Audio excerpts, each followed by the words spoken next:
러시아 압도한 세계 최강 대한민국. 한때 세계의 변방이라 여겨졌던 한국.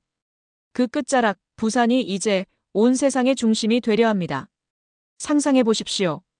한국 전쟁의 잿더미에서 일어선 이 민족이 이제 러시아 같은 거대 제국의 운명을 좌우하는 열쇠가 되었습니다. 우크라이나 전쟁으로 유럽과 단절된 러시아가 마지막 희망으로 손을 내민 곳. 놀랍게도 그곳은 대한민국이었습니다. 핵강국 러시아가 중국도 일본도 아닌 바로 우리를 선택했습니다.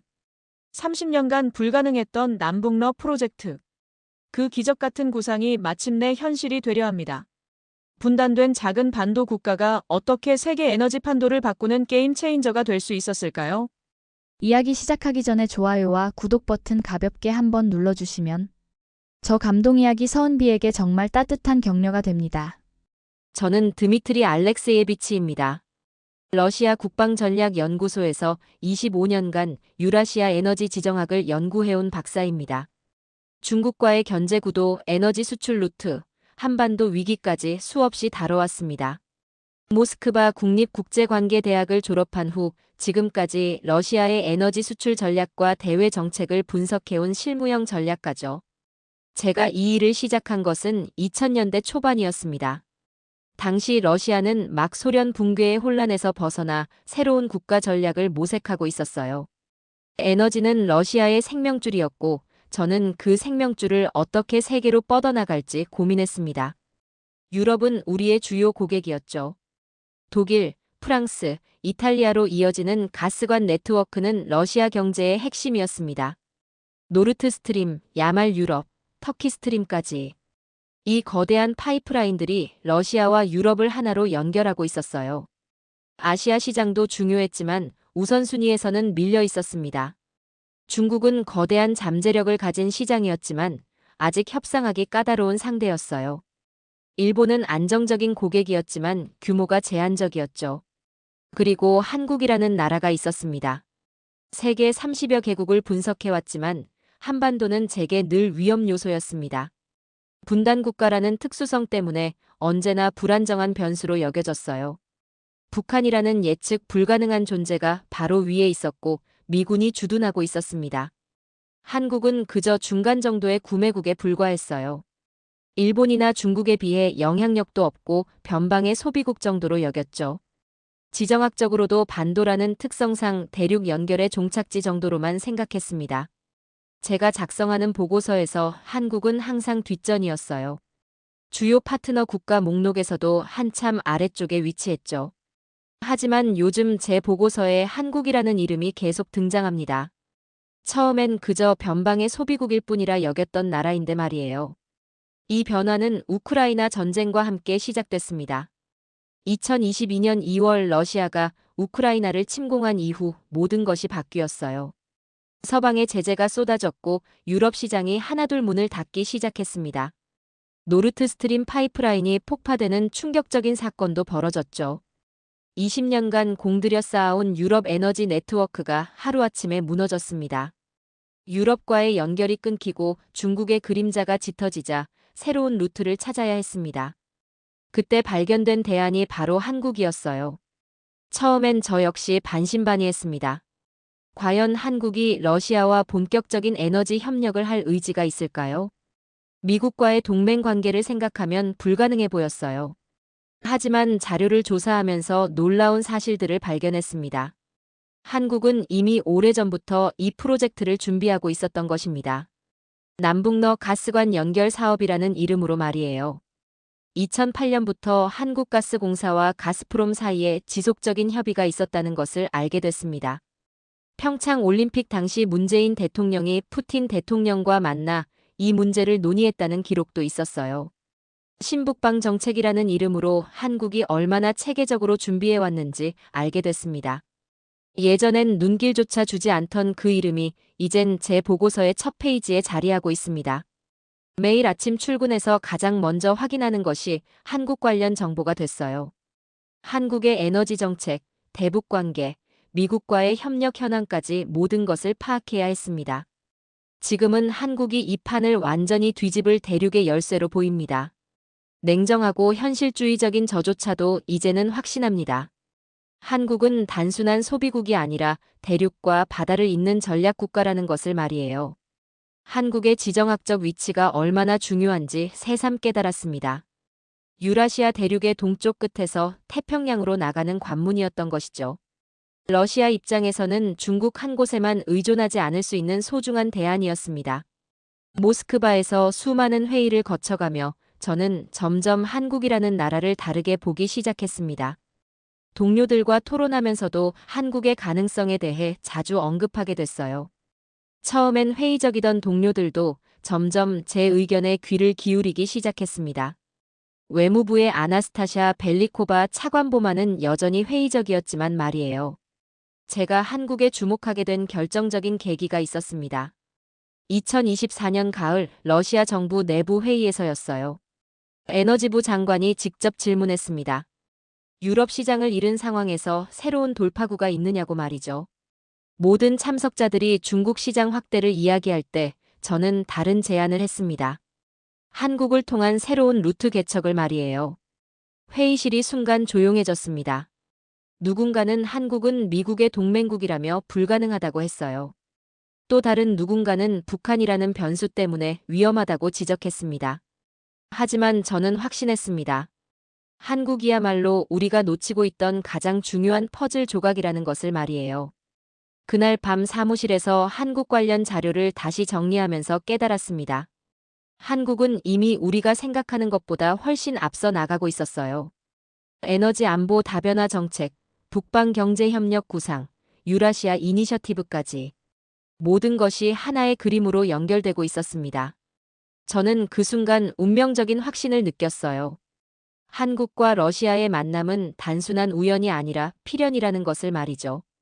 25년간 에너지 지정학을 연구하면서 이런 확신을 느낀 적은 처음이었습니다. 이 모든 변화가 어떻게 시작되었는지 여러분께 자세히 들려드리겠습니다. 한국이 어떻게 러시아의 마지막 희망이 되었는지, 그리고 왜 이 만남이 양국 모두에게 기적 같은 기회가 되었는지 말이에요. 전쟁이 장기화되면서 러시아는 유럽 가스망을 거의 완전히 잃었습니다. 노르트 스트림은 끊어지고 유럽은 등을 돌렸어요. 경제는 뿌리부터 흔들리고 외교는 완전히 고립됐습니다. 그나마 의존하던 중국마저도 이제는 압박의 대상이 되었죠. 내부에서는 분열이 시작되고 에너지 수익은 절반 이하로 떨어졌습니다. 저는 매일 암울한 보고서를 작성해야 했어요. 러시아 전체가 출구를 찾지 못하고 있었습니다. 가스프롬의 수익 보고서를 받아볼 때마다 가슴이 먹먹했어요. 전년 대비 수익이 60%나 급감했습니다. 유럽이라는 거대한 시장을 하루아침에 잃는다는 것이 얼마나 치명적인지 뼈저리게 느꼈죠. 독일이 러시아 가스 의존도를 제로로 만들겠다고 선언했을 때의 충격을 잊을 수 없습니다. 20년간 공들여 쌓아온 파트너십이 순식간에 무너졌어요. 프랑스도 이탈리아도 모두 등을 돌렸습니다. 노르트 스트림 2 파이프라인 건설에만 11조 루블이 투입됐는데 그것마저 물거품이 됐어요. 중국은 우리의 약점을 알고 가격을 후려쳤습니다. 시베리아의 힘가스관을 통한 중국 수출에서도 협상에서 계속 밀렸어요. 중국은 러시아의 급한 상황을 이용해 터무니없이 낮은 가격을 제시했습니다. 유럽에 팔던 가격의 절반도 안 되는 금액이었죠. 게다가 중국은 결제도 위안화로 하겠다고 고집했습니다. 러시아가 원하는 달러나 유로 결제는 거부했어요. 이대로 가다가는 러시아의 에너지 패권이 완전히 무너질 상황이었습니다. 석유도 마찬가지였어요. 서방의 가격 상한제 때문에 제대로 된 가격을 받지 못했습니다. 인도나 터키 같은 나라들도 할인된 가격을 요구했죠. 러시아가 약자가 된 상황에서 모든 나라가 이익을 챙기려 했습니다. 제재 회피를 위한 우회 수출 비용도 만만치 않았어요. 선박 보험료만 해도 기존의 10배가 넘게 올랐습니다. 그러던 어느 날 오래전 폐기됐던 하나의 이름이 다시 떠올랐습니다. 남북러 가스관. 이 단어 하나에 러시아의 모든 국익이 걸린 상황이었어요. 하지만 누구도 이 프로젝트가 정말 가능할 것이라고는 생각하지 않았습니다. 북한이라는 불확실한 변수와 한국이라는 믿을 수 없는 파트너. 그 조합이 과연 러시아를 구원할 수 있을까요? 저 역시 처음엔 회의적이었습니다. 하지만 다른 선택지가 없었어요. 카자흐스탄이나 우즈베키스탄 같은 중앙아시아 국가들도 러시아와의 거리를 두기 시작했습니다.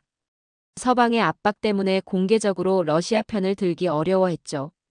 인도는 할인된 가격에만 관심이 있었고 브라질도 마찬가지였습니다. 아프리카 시장은 아직 인프라가 부족했어요. 결국 아시아 태평양 지역이 유일한 희망이었습니다. 그 중에서도 한국과 일본이 가장 매력적인 시장이었죠. 일본은 후쿠시마 원전 사고 이후 에너지 수급에 어려움을 겪고 있었습니다. 하지만 일본은 러시아에 대한 제재에 동참하고 있었어요. 사할린 2 프로젝트에서도 철수를 발표했죠. 결국 한국만이 남았습니다. 한국은 세계 2위의 액화천 연가스 수입국이었어요. 연간 4천만 톤이 넘는 엄청난 수요를 가지고 있었습니다. 그런데 한국의 가스 수입 루트는 대부분 해상이었죠. 카타르, 호주, 미국에서 액화천 연가스를 수입하고 있었습니다. 러시아는 한국 가스 수입에서 겨우 3% 정도를 차지할 뿐이었어요. 만약 파이프라인을 통한 직접 공급이 가능하다면 상황이 완전히 달라질 것이었습니다. 액화 과정을 거치지 않아도 되니까 비용도 훨씬 저렴해지죠. 한국 입장에서도 에너지 안보를 강화할 수 있는 기회였습니다. 러시아는 반드시 새로운 활로를 찾아야 했습니다. 그리고 그 열쇠가 바로 한반도에 있었던 것입니다. 하지만 문제는 북한이었어요. 과연 북한이 이런 대규모 프로젝트에 협력할 의지가 있을까요? 김정은 정권이 안정적으로 가스관을 보호해 줄 수 있을까요? 미국의 제재는 어떻게 피해갈 것인가요? 수많은 의문과 우려가 머릿속을 맴돌았습니다. 그래도 시도해볼 가치는 있다고 생각했어요. 다른 대안이 없었으니까요. 러시아는 더 이상 물러설 곳이 없었습니다. 이 프로젝트가 실패하면 정말로 중국에만 의존해야 하는 상황이 될 것이었어요. 그것만은 절대 피해야 했습니다. 처음엔 정말 농담인 줄 알았습니다. 한국이 주도한다는 그 프로젝트 말이에요. 액화천 연가스보다 30%나 저렴한 수입이 가능하다는 것. 북한을 경유하는 가스관 건설. 유라시아의 종착역으로서의 부산. 이 모든 것이 하나둘 실체를 드러내기 시작했습니다. 가스프롬과 한국가스공사의 비공개 협상 소식이 들려왔어요. 부산항의 최신식 인프라 현황도 파악되기 시작했죠. 그리고 무엇보다 놀라운 것은 북한의 전향적인 태도였습니다. 한국은 이미 2018년 평창 올림픽 이후 조용히 그러나 확실히 준비하고 있었어요. 이건 단순한 이상이 아니라 치밀한 전략이었습니다. 제가 처음 한국의 계획서를 받아본 것은 2024년 10월이었습니다. 한국가스공사에서 보낸 자료였는데 그 완성도에 깜짝 놀랐어요. 동해안 루트에 대한 정밀한 지질 조사 결과가 포함되어 있었습니다. 고성에서 두만강까지 총 480km 구간의 상세한 지형 분석이었죠. 파이프라인 매설 가능 지역, 집안 안정성, 환경 영향 평가까지 모든 것이 들어 있었어요. 건설 비용 추산도 놀라울 정도로 구체적이었습니다. 1조 1천억 원이라는 금액이 제시되었는데 이는 국제 기준으로 봐도 합리적이었어요.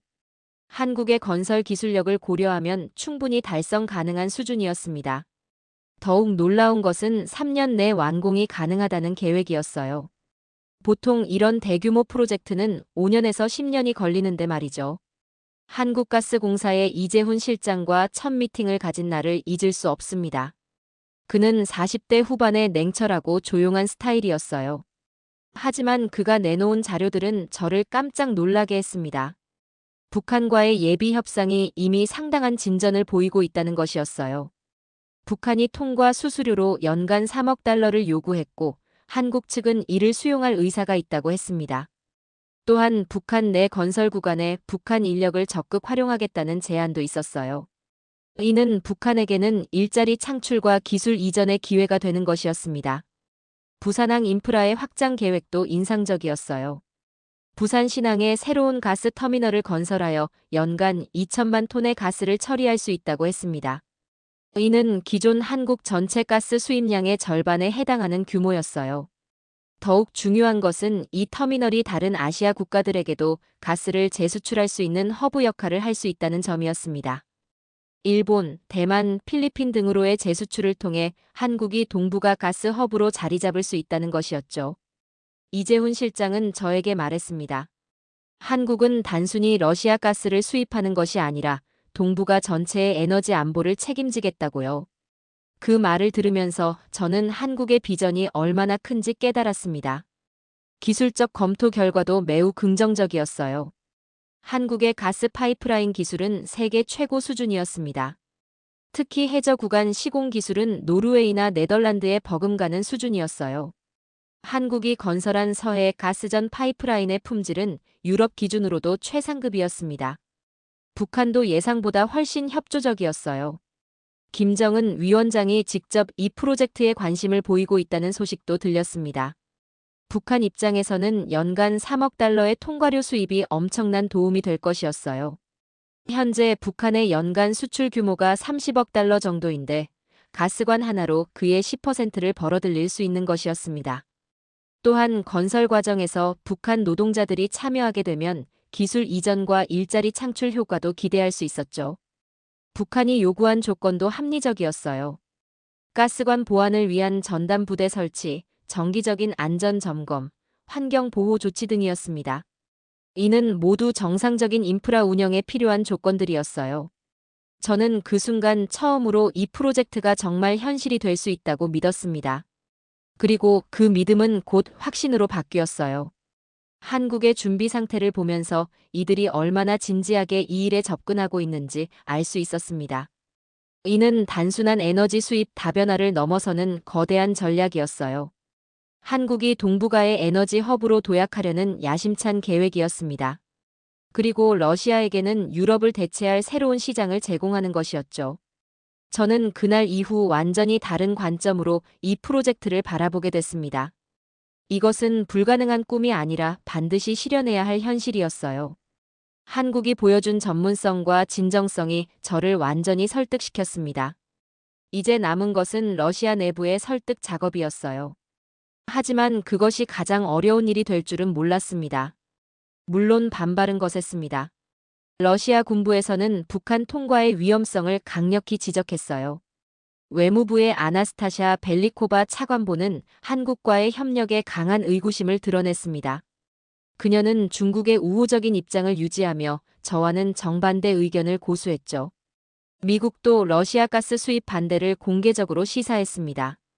저 역시 처음엔 한국은 미국의 꼭두각시라는 의심을 떨치기 어려웠어요. 내부 회의에서 회의론자들은 계속 말했습니다. 그들은 절대 우리 편이 되지 않을 것이라고요. 한미동맹이라는 굳건한 관계 때문에 언제든 배신할 수 있다고 했죠. 벨리코바 차관보는 특히 신랄했습니다. 한국이 겉으로는 협력하는 척하지만 결국 미국의 지시에 따라 움직일 것이라고 주장했어요. 과거 한국이 이란 제재에 동참했던 사례를 들며 신뢰할 수 없다고 했습니다. 군부의 반발도 만만치 않았어요. 참모총장 보좌관인 알렉산드르 소콜로프 장군은 북한의 정치적 불안정성을 강조했습니다. 김정은 정권이 언제까지 지속될지 알 수 없고 정권이 바뀌면 가스관이 인질이 될 수 있다고 경고했어요. 또한 북한이 가스 공급을 정치적 협상 카드로 사용할 가능성도 지적했습니다. 과거 우크라이나가 러시아 가스 수송을 중단했던 사례를 들며 같은 일이 반복될 수 있다고 했죠. 에너지부 내부에서도 의견이 갈렸습니다. 전통적으로 유럽 시장을 담당했던 베테랑들은 여전히 유럽 복귀 가능성에 매달려 있었어요. 그들은 우크라이나 전쟁이 끝나면 유럽과의 관계가 정상화될 것이라고 믿었습니다. 하지만 저는 그런 생각이 너무 낙관적이라고 봤어요. 유럽은 이미 러시아 에너지 의존도를 완전히 끊기로 결정했습니다. 독일도 프랑스도 재생에너지와 미국 액화천 연가스로 방향을 틀었어요. 설령 전쟁이 끝나더라도 예전과 같은 관계로 돌아가기는 어려울 것이었습니다. 북한의 신뢰성 문제도 끊임없이 제기됐습니다. 과연 김정은 정권이 이 프로젝트를 끝까지 밀고 갈 의지가 있을까요? 정치적 변화에 따라 언제든 뒤집힐 수 있는 것 아닐까요? 북한은 과거에도 약속을 지키지 않은 사례가 많았어요. 핵 협상에서도 번번이 약속을 어겼죠. 가스관이라는 중요한 인프라를 북한에 맡기는 것이 과연 안전할까요? 모스크바 내부는 완전히 분열됐습니다. 찬성파와 반대파 사이의 논쟁이 격화됐어요. 매일 회의실에서는 격론이 벌어졌고 결론은 나지 않았습니다. 심지어 푸틴 대통령의 측근들 사이에서도 의견이 갈렸어요. 외교 안보 라인은 대체로 반대 입장이었고 경제 라인은 찬성 입장이었습니다. 저는 매일 같은 질문들에 답해야 했어요. 한국을 정말 믿을 수 있는가? 북한이 약속을 지킬 것인가? 미국의 제재를 피할 수 있는가? 기술적으로 실현 가능한가? 경제성이 있는가? 같은 질문을 수십 번도 넘게 받았습니다. 그럴 때마다 저는 한국에서 받은 자료들을 다시 꺼내 설명했어요. 하지만 회의론자들은 쉽게 설득되지 않았습니다. 특히 벨리코바 차관보는 중국과의 협력 확대를 계속 주장했어요. 시베리아의 힘2 가스관을 조속히 완공하고 중국과의 가스 공급 계약을 늘리자고 했습니다. 중국은 안정적이고 신뢰할 만한 파트너라는 것이 그녀의 논리였어요. 하지만 저는 중국 의존도가 너무 높아지는 것의 위험성을 지적했습니다. 중국이 유일한 대형 고객이 되면 러시아가 오히려 중국에 종속될 수 있다고 경고했어요. 가격 협상에서도 불리한 위치에 서게 될 것이라고 말했습니다. 실제로 중국은 이미 러시아의 약점을 이용해 파격적인 할인을 요구하고 있었어요. 한국이라는 대안이 있어야 협상에서 균형을 맞출 수 있다고 주장했습니다. 그러나 반대론자들은 여전히 회의적이었어요. 한국의 진정성에 대한 의구심이 쉽게 사라지지 않았습니다. 미국의 압박이 본격화되면 한국이 과연 버텨낼 수 있을까요? 한미동맹을 포기하면서까지 러시아와 협력할 의지가 있을까요? 이런 의문들이 계속 제기됐습니다. 하지만 점점 그런 말들이 틀렸다는 증거들이 쌓여갔어요. 한국의 행보를 지켜보면서 저는 확신하기 시작했습니다. 이들은 정말 다르다는 것을 말이에요. 한국은 미국과의 동맹을 유지하면서도 독자적인 판단을 할 수 있는 나라였어요. 균형 외교라는 것이 과연 가능한지 의구심이 들었지만 한국은 그것을 실제로 해내고 있었습니다. 중국과도 협력하고 러시아와도 대화하면서 자국의 이익을 추구하는 모습이었어요. 이런 한국의 모습을 보면서 저는 점점 확신을 갖게 됐습니다. 한국이야말로 러시아가 찾던 진정한 파트너라는 것을 말이죠. 한국은 멈추지 않고 계속 움직였습니다. 동해안 루트에 대한 실제 측량 작업이 시작됐어요. 기술적 검토와 함께 3년 내 완공 가능성까지 모두 제시했습니다. 북한도 경제적 유인에 점점 반응을 보이기 시작했죠.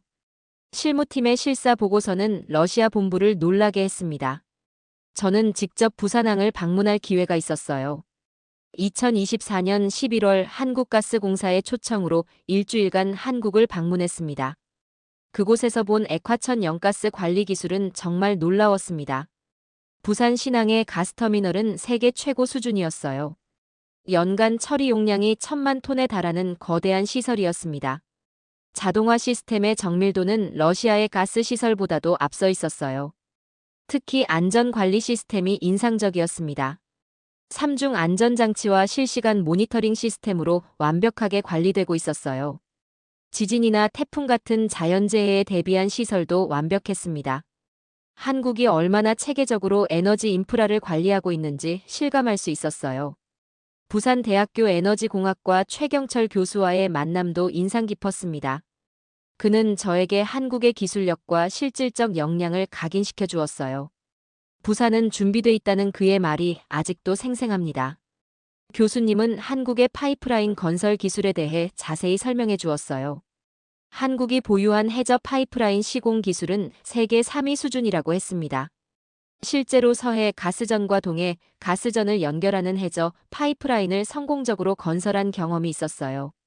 그 과정에서 축적된 기술과 노하우가 남북러 가스관 건설에 그대로 활용될 수 있다고 했습니다. 한국가스공사의 체계적인 계획서를 받아본 순간 저는 확신했습니다. 이 프로젝트가 정말 현실이 될 수 있다고 말이에요. 계획서에는 단계별 건설 일정이 구체적으로 나와 있었어요. 1단계는 고성에서 원산까지 200km 구간, 2단계는 원산에서 청진까지 200km 구간, 3단계는 청진에서 두만강까지 80km 구간. 각 단계별로 1년씩 소요되어 총 3년 만에 완공한다는 계획이었어요. 건설 비용도 단계별로 세분화되어 있었습니다. 1단계 4천억 원, 2단계 4천억 원, 3단계 2천억 원. 여기에 부산 터미널 확장 비용 1천억 원을 합쳐 총 1조 1천억 원이었어요. 이는 국제적 기준으로 봐도 매우 합리적인 수준이었습니다. 더욱 놀라운 것은 금융 조달 계획까지 마련되어 있다는 점이었어요. 한국 정부가 3천억 원, 한국가스공사가 2천억 원을 부담하고 나머지는 국제금융기관에서 조달한다는 것이었습니다. 이미 아시아개발은행과 예비협의도 마쳤다고 했어요. 러시아 내부에서도 회의론자들이 하나둘 입장을 바꾸기 시작했습니다.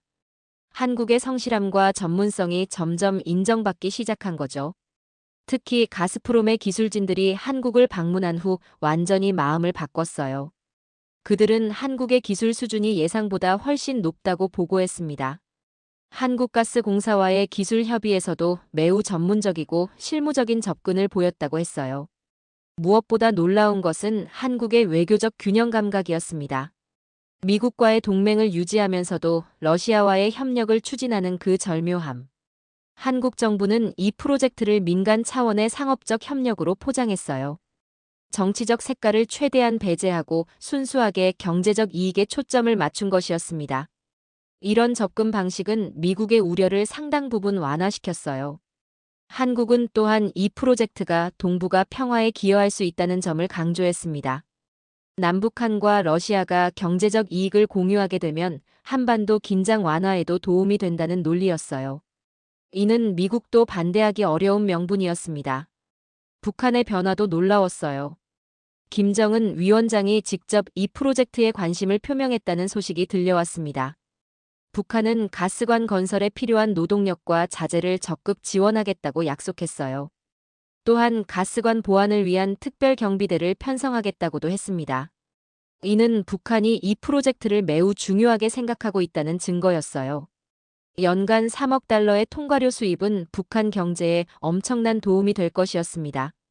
현재 북한의 대중국 무역 규모가 20억 달러 정도인데 가스관 하나로 그의 15%를 벌어들일 수 있는 것이었어요. 저는 그 순간 처음으로 이들을 진정한 파트너로 인정하게 됐습니다. 한국과 북한, 그리고 러시아가 모두 이익을 얻을 수 있는 윈윈 구조였어요. 작은 기적들이 하나씩 쌓여가면서 불가능해 보였던 일이 현실로 다가오고 있었습니다. 이제 남은 것은 마지막 결단이었어요. 하지만 그 결단을 내리기까지는 또 다른 시련이 기다리고 있었습니다. 하지만 위기는 예고 없이 닥쳤습니다. 미국이 본격적인 압박을 시작했어요. 러시아 내부에서도 중단 여론이 급격히 힘을 얻기 시작했습니다. 북한은 갑자기 통과 조건을 대폭 높였고 한국 언론도 회의적인 보도를 쏟아냈어요. 모든 것이 한순간에 무너지는 듯했습니다. 2025년 1월 미국 국무부에서 공식 성명을 발표했습니다. 러시아와의 에너지 협력을 확대하는 것은 제재 정신에 어긋난다는 내용이었어요. 한국 정부의 신중한 검토를 요청한다는 외교적 표현을 썼지만 사실상 경고였습니다. 이 소식이 전해지자 한국 내부에서도 반대 여론이 거세졌어요. 야당에서는 한미동맹을 훼손하는 행위라며 강력히 반발했습니다. 언론도 러시아 의존도 증가의 위험성을 지적하는 기사들을 쏟아냈어요. 북한도 이 틈을 노렸습니다. 갑자기 통과료를 연간 3억 달러에서 5억 달러로 올려달라고 요구했어요. 또한 가스관 건설에 참여하는 북한 인력의 임금을 국제 기준으로 지급하라고 했습니다. 기존 합의보다 2배나 높은 조건이었어요. 러시아 내부의 상황도 악화됐습니다. 아나스타샤 벨리코바 차관보는 저에게 말했죠. 봐라, 결국 이런 식으로 끝나는 것 아니냐고요. 처음부터 불가능한 일이었다고 했습니다. 중국과의 협력을 더욱 강화하는 것이 현실적이라고 주장했어요. 군부에서도 반대 목소리가 높아졌습니다. 소콜로프 장군은 북한의 요구 조건 상승을 지적하며 신뢰할 수 없는 파트너라고 비판했어요. 정치적 리스크가 너무 크다고 경고했습니다. 저 역시 흔들리기 시작했어요. 과연 이 프로젝트가 정말 가능한 일일까 하는 의구심이 들었죠. 미국의 압박, 북한의 요구 상승, 한국 내부의 반대 여론까지. 모든 것이 우리에게 불리하게 돌아가고 있었습니다. 푸틴 대통령도 이 문제로 고민이 깊어졌어요. 한국과의 협력을 추진하다가 미국과의 관계까지 악화시킬 수는 없었습니다. 그렇다고 중국에만 의존하는 것도 바람직하지 않았어요. 에너지부 장관은 저에게 대안을 요구했습니다. 현재 상황에서 프로젝트를 계속 추진할 명분이 있느냐고 물었어요. 저는 솔직히 답할 수밖에 없었습니다. 현재로서는 매우 어려운 상황이라고 말이죠. 그런데 바로 그때 한국이 새로운 제안서를 내놓았습니다. 해저 터널을 통한 일본 연결이 아닌 부산을 대륙의 유일한 종착점으로 삼는 안이었어요. 이것은 완전히 새로운 접근이었습니다. 기존 계획에서는 부산에서 일본으로 연결되는 해저 가스관까지 고려하고 있었어요. 하지만 새로운 제안은 부산을 최종 종착지로 하고 거기서 다른 아시아 국가들에게 재수출하는 방식이었습니다. 이렇게 하면 일본의 반대를 피할 수 있고 미국의 우려도 줄일 수 있다는 것이었어요. 또한 한국이 동북아 가스 허브로서의 지위를 더욱 확고히 할 수 있다고 했습니다. 한국가스공사 이재훈 실장이 직접 모스크바로 날아왔어요. 그는 새로운 제안서와 함께 놀라운 소식을 전했습니다. 한국 정부가 이 프로젝트를 국가 전략 사업으로 지정했다는 것이었어요. 대통령이 직접 추진 의지를 밝혔고 관련 예산도 확보했다고 했습니다. 미국의 압박에도 불구하고 한국의 의지는 변하지 않았다는 것이었어요. 이재훈 실장은 저에게 말했습니다. 한국은 에너지 안보를 위해서라면 어떤 어려움도 감수할 준비가 되어 있다고요. 미국과는 별도로 설득 작업을 진행하고 있으니 러시아도 신념을 갖고 추진해 달라고 했어요. 북한 문제에 대해서도 새로운 해결책을 제시했습니다. 통과료 증액 요구에 대해서는 단계적으로 인상하는 방안을 제안했어요. 처음 3년간은 3억 달러로 시작해서 이후 매년 10%씩 인상하는 방식이었습니다. 북한 인력 임금 문제도 현실적인 수준에서 합의점을 찾겠다고 했어요. 이 한 수가 상황을 완전히 뒤집었습니다. 러시아 내부의 반대 여론도 급격히 수그러들기 시작했어요. 한국의 진정성과 추진 의지가 확실하다는 것이 입증됐기 때문이었습니다. 벨리코바 차관보도 더 이상 강하게 반대하지 못했어요. 한국이 보여준 성의와 현실적인 대안들 앞에서 반박할 논리를 찾기 어려웠기 때문이었습니다. 북한도 한국의 단계적 인상안을 받아들였어요. 김정은 위원장이 직접 지시했다는 소식도 들렸습니다. 장기적으로 더 큰 이익을 얻을 수 있다고 판단한 것 같았어요. 저는 한국의 위기 대응 능력에 또 한 번 놀랐습니다. 이들은 정말 다른 차원의 전략적 사고를 가지고 있었어요. 절체절명의 순간에도 포기하지 않고 새로운 돌파구를 찾아내는 능력. 그것이 바로 한국의 저력이었습니다.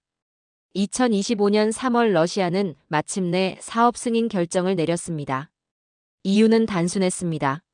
한국이 유일하게 준비된 파트너였기 때문입니다. 기술, 인프라, 외교 모든 면에서 말이에요. 푸틴 대통령이 직접 최종 승인 도장을 찍었습니다. 그 순간 저는 정말 가슴이 벅차올랐어요. 25년간 에너지 지정학을 연구하면서 이런 역사적 순간을 목격하게 될 줄은 몰랐습니다. 크렘린 궁전 회의실에서 열린 최종 승인 회의는 잊을 수 없는 장면이었어요. 푸틴 대통령은 말했습니다. 한국은 우리가 신뢰할 수 있는 파트너라고요. 이 프로젝트를 통해 러시아와 한국 모두가 새로운 도약을 할 수 있을 것이라고 했습니다. 에너지부 장관도 적극적인 지지 의사를 밝혔어요. 한국과의 협력이야말로 러시아 에너지 안보의 새로운 축이 될 것이라고 했습니다. 가스프롬 사장도 기대감을 감추지 않았어요. 유럽 시장 상실의 아픔을 한국 시장으로 치유할 수 있을 것이라고 말했습니다. 북한도 최종적으로 협력에 동의했어요. 김정은 위원장이 특별 성명을 발표했습니다. 조선민주주의인민공화국은 평화와 번영을 위한 이 역사적 사업에 적극 참여하겠다는 내용이었어요. 북한 내각 총리도 구체적인 협력 방안을 제시했습니다. 가스관 건설에 필요한 모든 행정적 절차를 간소화하겠다고 약속했어요. 통과료 문제도 한국이 제안한 단계적 인상안으로 최종 합의됐습니다. 처음 3년간 연간 3억 달러에서 시작해서 이후 매년 10%씩 인상하는 조건이었어요. 10년 후에는 연간 7억 달러까지 올라가는 구조였습니다. 북한 입장에서는 장기적으로 더 큰 수익을 기대할 수 있게 된 것이었죠. 북한 인력의 건설 참여 조건도 합의됐어요. 전체 건설 인력의 40%를 북한 근로자로 충당하기로 했습니다. 이는 북한에게 일자리 창출과 기술 이전의 기회를 제공하는 것이었어요. 미국도 놀라운 변화를 보였습니다. 한국의 끈질긴 설득 작업이 효과를 본 것이었어요. 한미동맹 내에서의 조건부 허용이라는 입장을 취했습니다. 북한의 비핵화 진전과 연계해서 단계적으로 승인하겠다는 것이었어요. 이는 사실상 프로젝트에 대한 묵인이었습니다. 한국 정부의 외교력이 빛을 발한 순간이었어요. 미국을 완전히 설득하지는 못했지만 최소한 반대하지 않도록 만든 것이었습니다. 한국의 윤석열 대통령이 바이든 대통령과의 통화에서 이 문제를 직접 논의했다고 들었어요. 한국의 에너지 안보와 동북아 평화에 기여한다는 논리로 설득했다고 했습니다. 이 결정으로 한반도와 유라시아가 다시 연결될 기반이 마련됐습니다. 분단 70년 만에 처음으로 한반도가 대륙과 물리적으로 연결될 가능성이 열린 것이었어요. 저는 이 소식을 듣고 직접 부산을 방문했습니다. 최종 보고서를 작성하기 위해서였어요. 부산 신항에서 준비 중인 새로운 가스터미널 부지를 보면서 감격스러웠습니다. 연간 2천만 톤의 가스를 처리할 수 있는 거대한 시설이 들어설 예정이었어요. 이는 한국 전체 가스 수요의 절반에 해당하는 규모였습니다. 한국가스공사 직원들은 이미 구체적인 건설 준비에 한창이었어요. 러시아 기술진과의 협의도 본격화됐고 북한 실무진과의 조율도 시작됐습니다. 삼국 협력의 첫 발걸음이 내딛어진 것이었어요. 건설 착공은 2025년 하반기로 예정됐습니다. 1단계 구간인 고성에서 원산까지 200km부터 시작하기로 했어요. 한국의 건설 기술력이면 이 구간은 1년 내에 완공이 가능할 것으로 전망됐습니다. 모든 기술적 검토도 완료된 상태였어요. 지질 조건, 환경 영향, 안전성 모든 면에서 문제 없다는 결론이 나왔습니다. 국제금융기관들도 자금 지원 의사를 밝혔어요. 아시아개발은행과 유럽 부흥개발은행에서 총 4억 달러의 대출을 약속했습니다. 나머지 자금은 한국 정부와 한국가스공사, 가스프롬이 분담하기로 했어요. 모든 퍼즐 조각이 맞아떨어지는 순간이었습니다. 30년간 꿈으로만 여겨졌던 프로젝트가 드디어 현실이 되는 것이었어요. 저는 그 순간 확신했습니다. 이제 한국이 정말로 대륙의 중심이 될 것이라고요. 결론은 명확했습니다. 한국은 더 이상 변방의 소비국이 아니었어요. 유라시아와 태평양을 잇는 전략적 교량이 될 준비를 마친 것이었습니다. 이 프로젝트의 승인으로 한국은 동북아 에너지 허브로 도약할 발판을 마련했어요. 러시아도 유럽을 대체할 새로운 시장을 확보하게 됐습니다. 북한도 안정적인 수입원을 얻을 기회를 잡았죠. 모두가 승자가 될 수 있는 완벽한 윈윈 구조였습니다. 이제 남은 것은 실행뿐이었어요. 하지만 그 실행이야말로 한국의 진정한 역량이 시험받는 순간이 될 것이었습니다. 이제 한국은 단순한 소비국이 아닙니다. 전략의 중심이 될 준비를 마쳤습니다. 부산은 더 이상 해양의 끝이 아닌 유라시아 대륙의 출발점이 될 것입니다. 과거엔 철조망에 갇혀있던 이 땅이 이제는 대륙을 움직이는 주체가 되려 합니다. 러시아와 손을 맞잡고 북한을 관통해 아시아와 유럽을 연결하는 통로. 이 모든 것이 바로 한국을 통해 시작될 것입니다. 세계는 지금 한국을 다시 보고 있습니다. 이 프로젝트가 승인된 이후 한국의 국제적 위상이 달라지기 시작했어요. 에너지 분야에서 한국의 발언권이 높아질 것으로 예상됩니다. 국제에너지기구에서도 한국의 의견을 더욱 중요하게 들을 것이에요. 동북아 가스 시장에서 한국이 가격 결정에 미치는 영향력도 커질 전망입니다. 부산항을 통해 들어올 러시아 가스가 아시아 전체 가스 가격의 새로운 기준점 역할을 할 수도 있어요. 일본도 벌써 한국을 통한 가스 수입 가능성을 타진하기 시작했습니다. 후쿠시마 원전 사고 이후 에너지 수급에 어려움을 겪고 있던 일본에게는 매력적인 대안이 될 것이에요. 한국이 동북아 에너지 허브로서의 지위를 확고히 할 기회가 열린 것입니다. 대만과 필리핀, 싱가포르에서도 관심을 보이고 있어요. 중국조차 한국의 새로운 역할을 무시할 수 없게 됐습니다. 중국은 러시아 가스를 독점하려 했지만 한국이라는 새로운 경쟁자가 등장한 것이에요. 이제 러시아는 중국과 한국 사이에서 균형을 맞출 수 있게 될 것입니다. 가격 협상에서도 러시아의 입지가 훨씬 강해질 것으로 예상돼요. 경제적 효과도 엄청날 것으로 전망됩니다. 한국은 연간 10억 달러 이상의 에너지 비용을 절약할 수 있을 것으로 예상돼요. 기존 액화천 연가스 수입 가격보다 30%나 저렴할 것이기 때문입니다. 이 절약된 비용은 한국 경제 전체에 긍정적인 영향을 미칠 것이에요. 제조업 경쟁력이 향상되고 가계 에너지 비용도 줄어들 것입니다. 북한의 변화는 더욱 주목할 만합니다. 연간 3억 달러의 통과료 수입은 북한 경제에 혁신적인 변화를 가져올 것으로 예상돼요. 북한이 이 수익을 인프라 개선에 투자한다면 경제 개방의 신호탄이 될 수도 있습니다. 가스관 건설 과정에서 북한 근로자들이 습득할 기술도 귀중한 자산이 될 것이에요.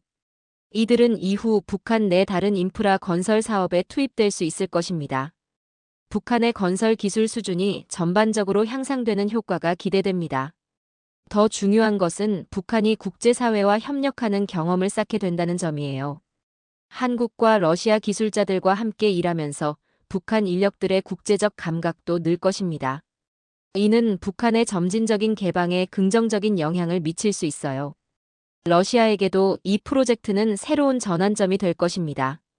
유럽 시장을 잃은 아픔을 한국 시장으로 상당 부분 보상할 수 있을 것이에요. 더 중요한 것은 아시아 태평양 지역에서 러시아의 영향력이 확대될 것이라는 점입니다. 한국과의 협력을 통해 러시아는 동북아 지역의 핵심 플레이어로 자리 잡을 수 있을 것이에요. 중국 일변도였던 러시아의 아시아 정책에도 균형이 생길 것입니다. 지정학적 파급 효과는 더욱 클 것으로 예상됩니다. 한반도가 분단의 상징에서 협력의 상징으로 바뀔 가능성이 열렸어요. 남북한과 러시아가 공동의 이익을 추구하는 모델이 만들어질 것입니다. 이는 동북아 전체의 안보 환경에도 긍정적인 영향을 미칠 수 있어요. 경제적 상호 의존이 깊어지면 갈등보다는 협력이 우선시되는 분위기가 조성될 것입니다. 미국도 처음엔 우려했지만 이 프로젝트의 긍정적 가능성을 인정하기 시작했어요. 북한이 국제사회와 협력하는 통로가 생기는 것은 결국 미국에게도 도움이 되는 일이니까요. 한국의 중재 역할을 통해 북미 대화의 새로운 가능성도 열릴 수 있습니다. 유럽도 이 프로젝트를 주목할 것으로 예상돼요. 러시아와의 에너지 협력에서 소외된 유럽으로서는 한국의 성공 사례가 부러울 것입니다. 일부 유럽 국가들은 한국을 통한 우회 수입을 검토할 수도 있어요. 기술적 혁신도 기대됩니다. 한국과 러시아, 북한의 기술진이 협력하면서 새로운 파이프라인 기술이 개발될 것이에요. 특히 극한 기후 조건에서의 가스관 운영 기술은 세계적 수준에 도달할 것으로 예상됩니다. 이 기술은 이후 다른 지역의 파이프라인 건설에도 활용될 수 있을 것이에요. 환경 보호 기술도 함께 발전할 것입니다. 가스관 건설 과정에서 환경 피해를 최소화하는 새로운 공법들이 개발될 것이에요. 이는 국제적으로도 모범 사례가 될 수 있을 것입니다. 무엇보다 중요한 것은 한국인들의 자신감 변화입니다. 우리도 할 수 있다는 믿음이 생겼어요. 분단 국가라는 한계를 넘어서 동북아의 중심 국가로 도약할 수 있다는 확신이 생겼습니다. 이런 자신감은 다른 분야에서도 혁신을 이끌어낼 것이에요. 한국은 이제 더 큰 꿈을 꿀 수 있게 됐습니다. 단순히 선진국을 따라가는 것이 아니라 세계를 선도하는 국가가 될 수 있다는 비전을 갖게 된 것이에요. 이 프로젝트는 한국이 지정학적 한계를 극복하고 새로운 가능성을 열어준 역사적 전환점이 될 것입니다. 세계는 지금 한국을 통해 새로운 협력의 모델을 보려고 합니다. 한국이 보여준 것은 단순한 에너지 프로젝트가 아니에요. 준비된 역량과 균형 잡힌 외교, 그리고 미래를 향한 비전이었습니다. 이것이야말로 진정한 국가 경쟁력이라고 할 수 있을 것입니다. 이 프로젝트는 단순한 에너지 사업이 아니었습니다. 한국이 전략국가로 자리 잡을 수 있음을 보여준 거대한 증명이었습니다. 기술력, 결단력, 그리고 외교적 균형 감각. 그 모든 걸 가진 나라, 대한민국. 지금 이 순간도 세계는 묻고 있습니다. 왜 한국인가? 그 답은 이제 분명합니다. 한국은 준비되어 있었고 선택받을 만한 나라였습니다. 그리고 지금 그 가능성이 현실로 바뀌고 있습니다. 드미트리 박사의 최종 보고서는 이렇게 결론지었습니다. 한국은 더 이상 단순한 소비국이 아니라 전략 국가로서의 자격을 완전히 입증했다. 러시아는 내부적 반발과 외부 압박 속에서도 한국을 최종 파트너로 선택했고 북한도 실리를 인정했다. 미국마저 조건부로 묵인하는 상황이 만들어졌다. 30년간 잠자던 프로젝트가 드디어 현실이 되는 순간이다. 이건 더 이상 불가능한 꿈의 이야기가 아니다. 한국은 지금 세계 에너지 지도를 다시 그리려 하고 있다. 부산항에 건설될 새로운 가스터미널을 상상하며 한국인들은 새로운 꿈을 꾸기 시작했습니다. 분단의 아픔을 딛고 대륙과 바다를 잇는 다리가 될 대한민국. 세계 최강국들 사이에서 당당히 자신의 목소리를 내는 나라. 이제 한국은 누구의 허락도 구하지 않습니다. 스스로의 판단으로 미래를 만들어가고 있습니다. 러시아가 택한 나라 한국. 그 선택이 옳았음을 한국이 스스로 증명해 보였습니다. 하지만 이 이야기는 끝이 아니라 시작입니다. 진짜 시험은 이제부터입니다. 승인에서 실제 건설과 운영까지. 수많은 난관과 도전이 기다리고 있을 것입니다. 하지만 한국은 이미 보여주었습니다. 불가능해 보이는 일도 해낼 수 있는 나라라는 것을 말이에요. 준비된 기술력과 굽히지 않는 의지, 그리고 균형 잡힌 외교력까지. 한국이 써내려가는 새로운 역사의 첫 페이지가 이제 시작되었습니다. 앞으로 한국이 어떤 놀라운 이야기들을 만들어낼지 세계가 주목하고 있습니다. 오늘 이 영상이 여러분에게 자긍심과 희망을 드릴 수 있었기를 바랍니다. 우리나라가 가진 진짜 실력과 가능성을 다시 한번 확인하는 시간이었기를 바랍니다. 한국의 25조 원 몰빵한 유럽. 1982년 한국은 선진국 기술을 베끼던 나라였습니다. 그런데 2025년 전 세계가 경악할 일이 벌어졌어요. 유럽의 심장부에서 무려 25조 원 규모의 거대한 프로젝트. 누가 따낼까요? 수십 년간 그 분야를 독점해온 서방 최강국들이 모두 뛰어들었습니다. 그런데 결과는 모든 전문가들을 충격에 빠뜨렸어요. 한국이 그들을 모두 제치고 승리한 겁니다. 세계 최강들이 도대체 어떻게 된 일이냐며 당황했을 정도로요. 대한민국이 어떻게 이런 기적을 만들어냈을까요? 이야기 시작하기 전에 좋아요와 구독 버튼 가볍게 한번 눌러주시면 저 감동 이야기 서은비에게 정말 따뜻한 격려가 됩니다. 저는 리차드 맥스웰입니다. 영국 옥스퍼드에서 에너지학 박사 학위를 받고 지난 25년간 유럽 각국의 원전 프로젝트를 자문해온 에너지 정책 전문 분석가입니다. 현재는 체코 정부의 에너지 전략 자문단 일원으로 활동하고 있죠. 제가 이 일을 시작한 건 1990년대 후반이었어요. 당시 유럽은 체르노빌 사고의 충격에서 벗어나 원전 기술을 재정비하던 시기였습니다. 영국, 프랑스, 독일, 그리고 동유럽 국가들의 에너지 정책 수립에 참여하면서 저는 유럽 원전 산업의 흥망성쇠를 모두 지켜봤어요.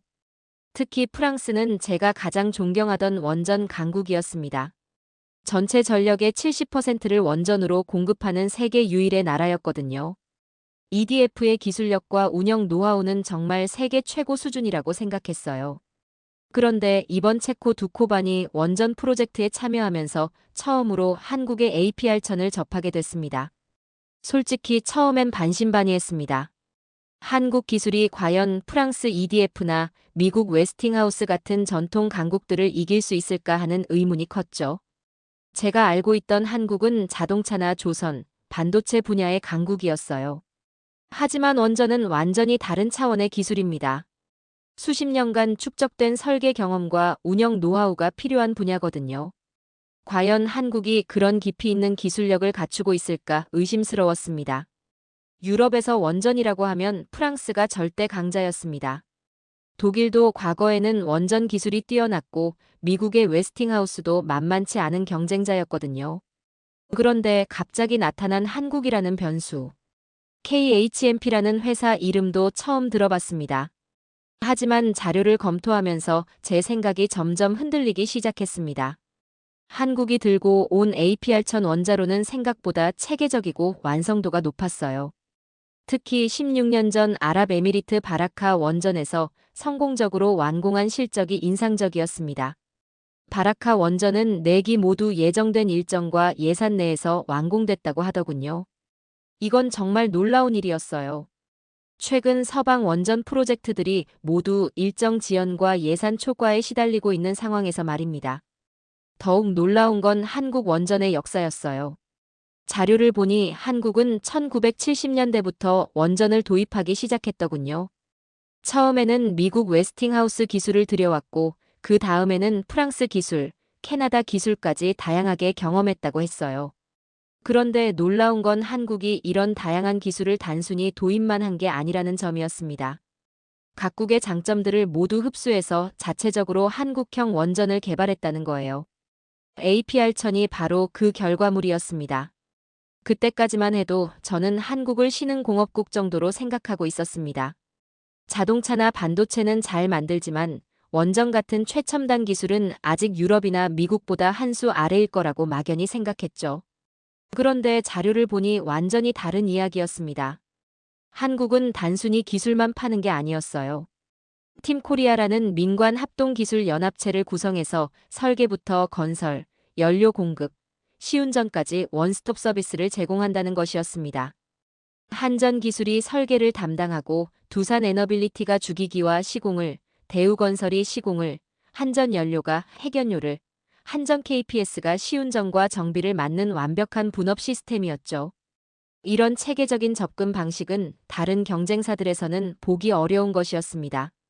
보통은 각 회사가 개별적으로 참여하거나 컨소시엄을 구성해도 이렇게 유기적으로 연결되지는 않거든요.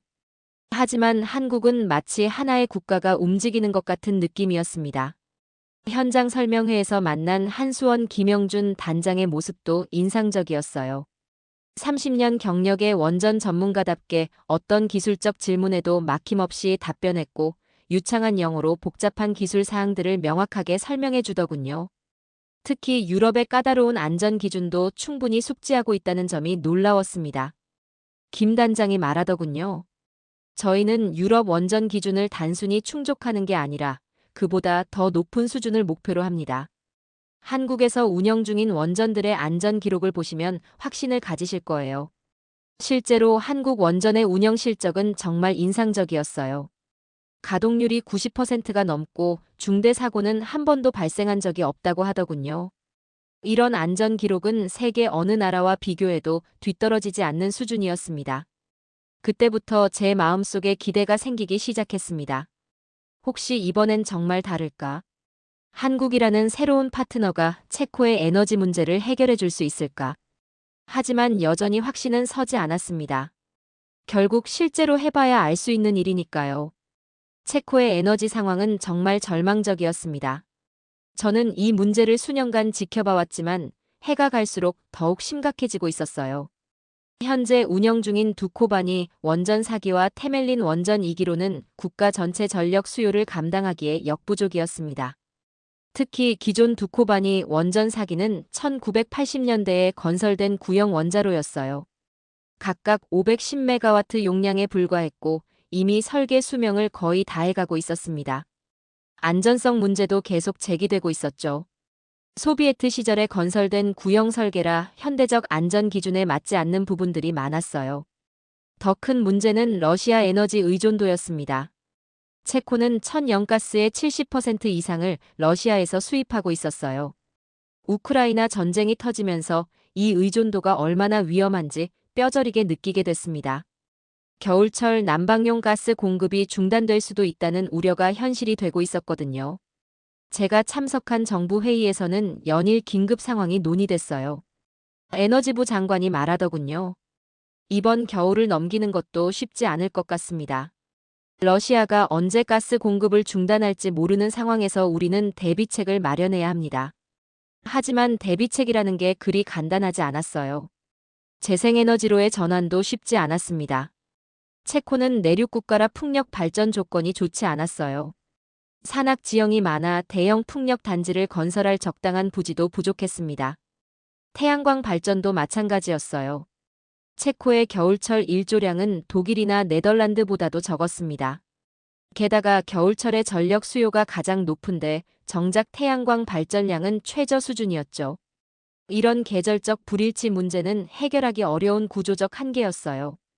재생에너지의 간헐성 문제도 심각했습니다. 바람이 불지 않거나 해가 나지 않으면 발전량이 급격히 떨어져요. 이를 보완하기 위해서는 거대한 에너지 저장 시설이 필요한데 그런 시설을 구축하는 데는 천문학적 비용이 들었습니다. 석탄 발전소도 문제였어요.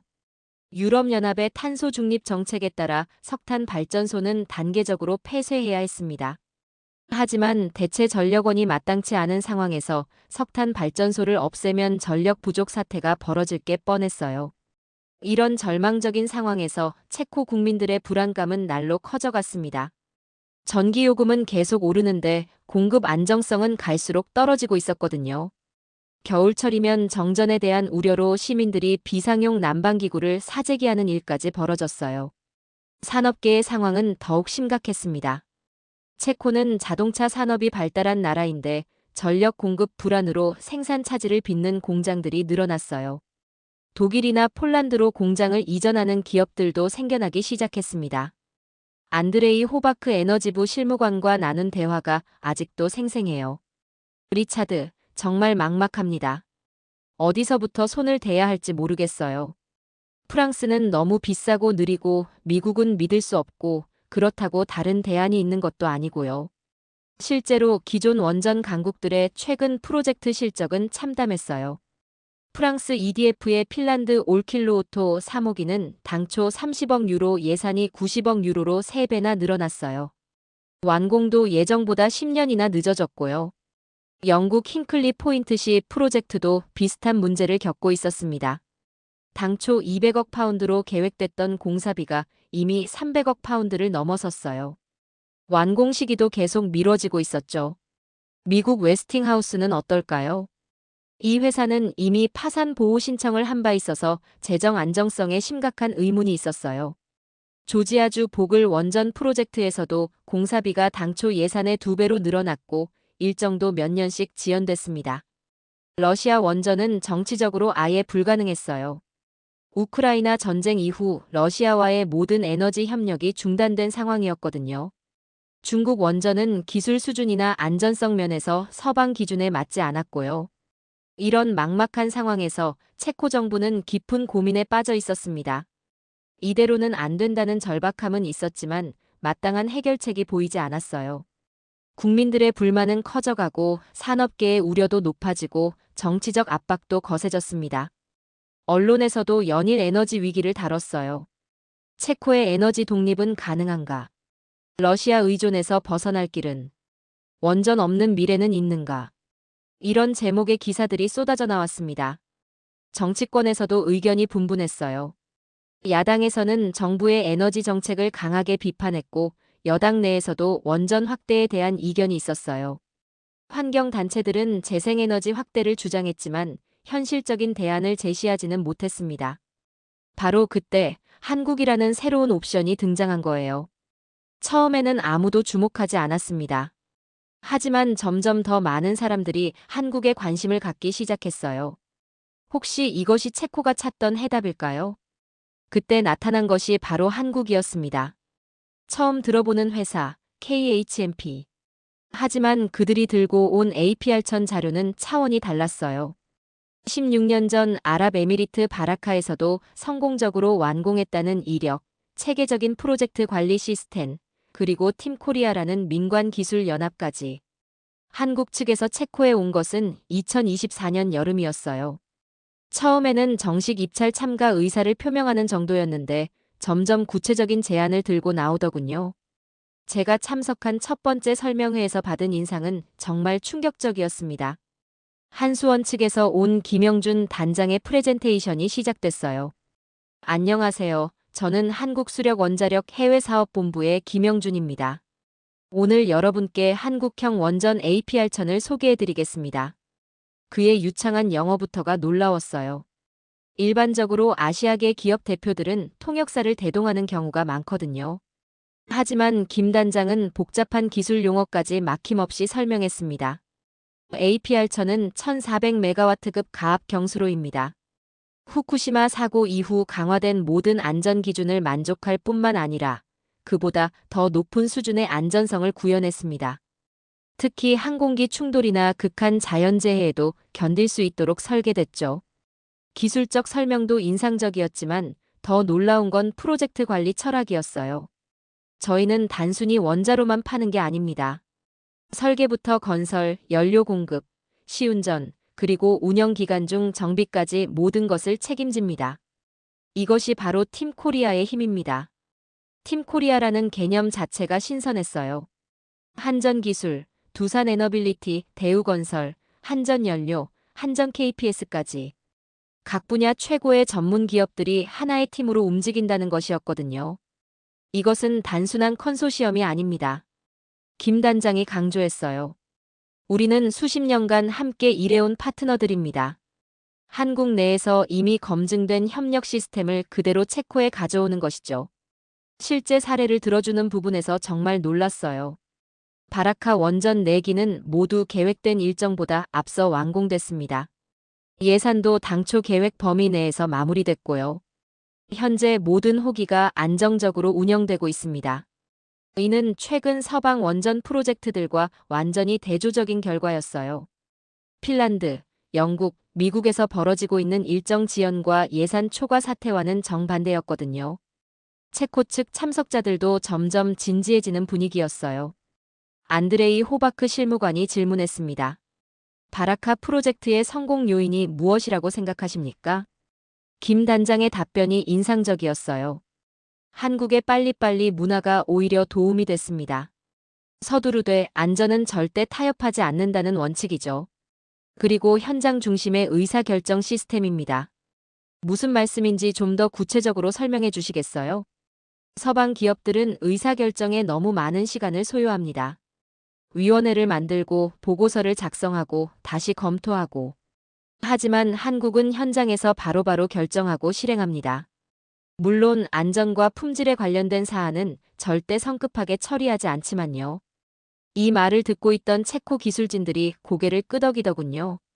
실제로 유럽 프로젝트들의 가장 큰 문제점 중 하나가 과도한 관료주의였거든요. 그리고 한국의 또 다른 장점은 국가적 지원입니다. 김 단장이 계속 설명했어요. 대통령부터 시작해서 정부 전체가 원전 수출을 지원합니다. 이는 단순한 상업적 거래가 아니라 국가 간 전략적 파트너십이라고 생각하기 때문입니다. 현장 설명회가 끝난 후 참석자들 사이에서 웅성거리는 소리가 들렸어요. 생각보다 괜찮은데? 바라카에서 정말 성공했다면 충분히 고려해 볼 만하지 않나? 프랑스나 미국보다 훨씬 현실적인 것 같아. 저도 솔직히 마음이 움직이기 시작했어요. 물론 여전히 의구심은 있었지만 적어도 진지하게 검토해 볼 가치는 있다고 생각했거든요. 특히 인상적이었던 건 한국 측의 자신감이었어요. 다른 경쟁사들은 대부분 조건부 제안을 하거나 여러 가지 단서를 달았거든요. 하지만 한국은 명확하고 단호했습니다. 저희는 체코의 에너지 독립에 기여하고 싶습니다. 김 단장이 마지막에 한 말이 기억에 남아요. 이는 단순한 사업이 아니라 두 나라 간의 미래를 위한 투자입니다. 설명회가 끝나고 저는 안드레이와 커피를 마시며 대화를 나눴어요.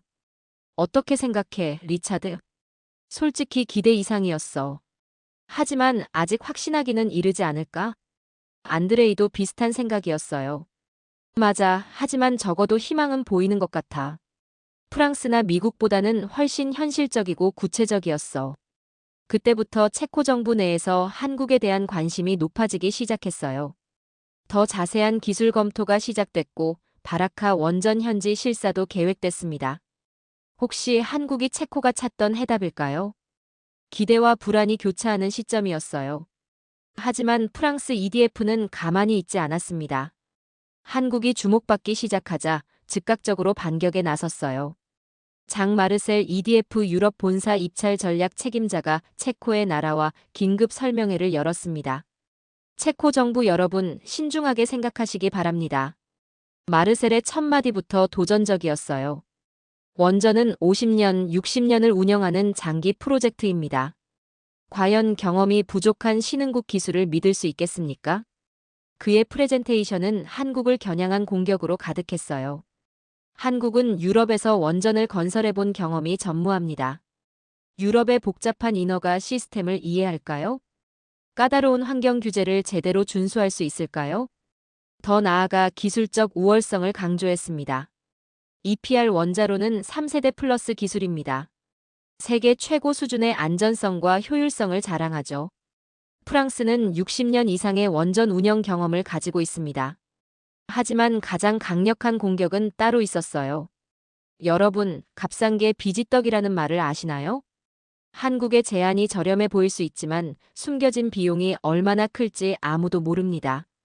나중에 문제가 생기면 누가 책임질 건가요? 체코 정부 내부에서도 의견이 갈리기 시작했어요. 보수적인 관료들은 프랑스 편을 들었습니다. 아무래도 검증된 기술이 안전하지 않겠나? 프랑스와는 오랜 협력 관계도 있고. 반면 실무진들은 한국에 더 관심을 보였어요. 하지만 프랑스 프로젝트들의 최근 실적을 보면 일정 지연의 예산 초과까지 과연 믿을 만한가? 언론도 분열됐어요. 보수 성향 언론들은 프랑스를 지지했습니다. 검증된 유럽 기술을 선택해야 성급한 결정은 금물. 이런 제목의 기사들이 나왔어요. 반면 진보 언론들은 한국에 더 우호적이었습니다. 새로운 기회를 놓치지 말아야. 혁신적 기술로 도약을. 이런 식으로 보도했죠. 저 개인적으로도 갈등이 컸어요. 25년간 유럽 원전 산업에서 일해온 사람으로서 프랑스 기술에 대한 신뢰가 있었거든요. 하지만 한국의 제안을 보면서 마음이 흔들리기 시작했어요. 특히 바라카 원전의 성공 사례는 무시할 수 없었습니다. 제가 직접 관련 자료들을 검토해 봤는데 정말 인상적이었어요. 예산 준수, 일정 준수, 안전 기준 만족까지. 최근 서방 프로젝트들과는 완전히 다른 결과였거든요. 하지만 여전히 의구심은 있었어요. 아랍에미리트와 체코는 다르잖아. 중동의 사막지대와 유럽의 복잡한 환경을 같이 볼 수 있나? 유럽의 까다로운 규제와 시민사회를 한국이 감당할 수 있을까? 프랑스 측에서는 계속해서 압박을 가했어요. 마르셀이 개별 정부 관료들을 만나 로비를 펼쳤습니다. 체코와 프랑스는 오랜 파트너십을 유지해왔지 않습니까? 유럽연합 내에서 함께 협력해야 할 동반자인데 왜 아시아 기업을 선택하려 하나요? 심지어 정치적 압박도 있었어요. 프랑스 정부에서 체코 정부에 직접 연락을 취했다는 소문도 돌았습니다. 유럽의 에너지 독립을 위해서는 유럽 기술을 선택해야 한다는 논리였죠. 이런 압박 속에서 체코 정부는 고민에 빠졌어요. 정치적으로는 프랑스가 부담스럽지만 기술적으로는 한국이 더 매력적이었거든요. 에너지부 장관도 어려운 입장이었을 거예요. 안드레이와 나눈 대화가 기억나요. 리차드, 정말 어려운 선택이야.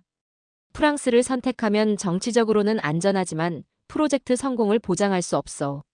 한국을 선택하면 프로젝트는 성공할 수 있지만 정치적 리스크가 커. 저도 솔직한 마음을 털어놨어요. 안드레이, 나도 확신이 서지 않아. 전문가로서는 한국의 제안이 더 합리적이라고 생각해. 하지만 25년간 유럽에서 일해온 사람으로서는 여전히 망설여져.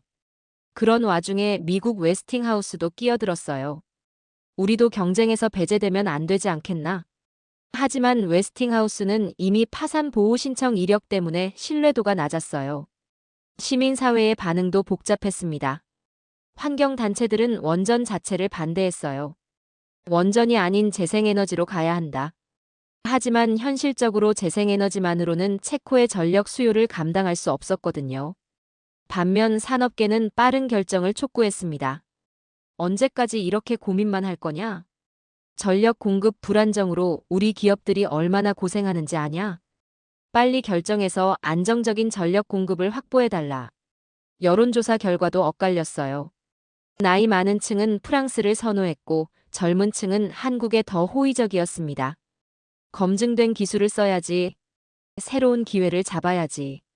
이런 식으로 세대 갈등까지 나타났어요. 이런 혼란 속에서 저는 깊은 고민에 빠졌습니다.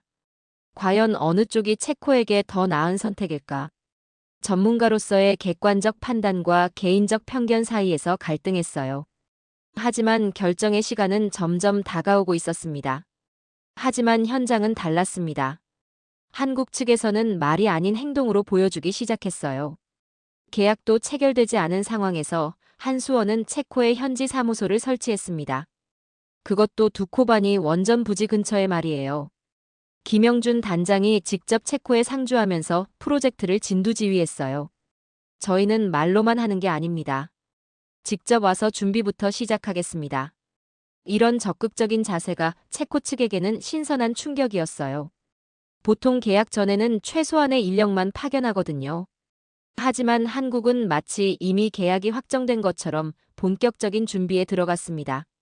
부지 조사도 시작했어요. 한국에서 온 지질 전문가들이 두 코반이 현장을 샅샅이 조사했습니다. 토양 상태, 지하수 분포, 지진 활동 가능성까지. 이 모든 걸 한국 비용으로 진행했어요. 더 놀라운 건 현지 기업과의 협업이었습니다. 한국은 처음부터 체코 기업들과의 파트너십을 강조했어요. 저희는 단순히 와서 짓고 가는 게 아닙니다. 체코 기업들과 함께 만들어가고 싶습니다. 실제로 체코의 주요 건설업체들과 예비 협의를 시작했어요. 전체 공사의 60% 이상을 체코 기업에 맡기겠다는 약속도 했습니다. 이는 다른 경쟁사들보다 훨씬 높은 비율이었어요. 현지 기술자들의 반응이 폭발적이었습니다. 한국 사람들은 정말 다르네. 말만 하는 게 아니라 실제로 행동으로 보여주잖아. 이 정도 성의를 보이는 외국 기업은 처음 봐. 한국 측에서는 기술 교육 프로그램도 제안했어요.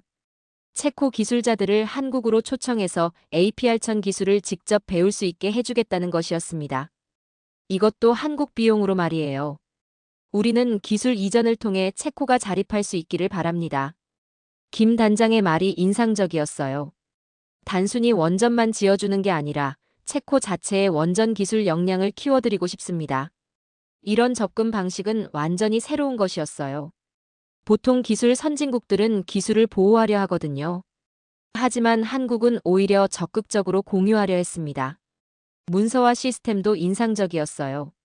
한국에서는 모든 프로젝트 진행 과정을 실시간으로 추적할 수 있는 시스템을 갖추고 있었습니다. 일정 관리, 예산 관리, 품질 관리가 모두 하나의 시스템에서 통합 운영됐어요. 체코 관료들이 이 시스템을 보고 놀라워했습니다. 와, 이 정도로 체계적일 줄은 몰랐네. 프랑스나 미국도 이런 시스템은 없던데. 특히 투명성이 인상적이었어요.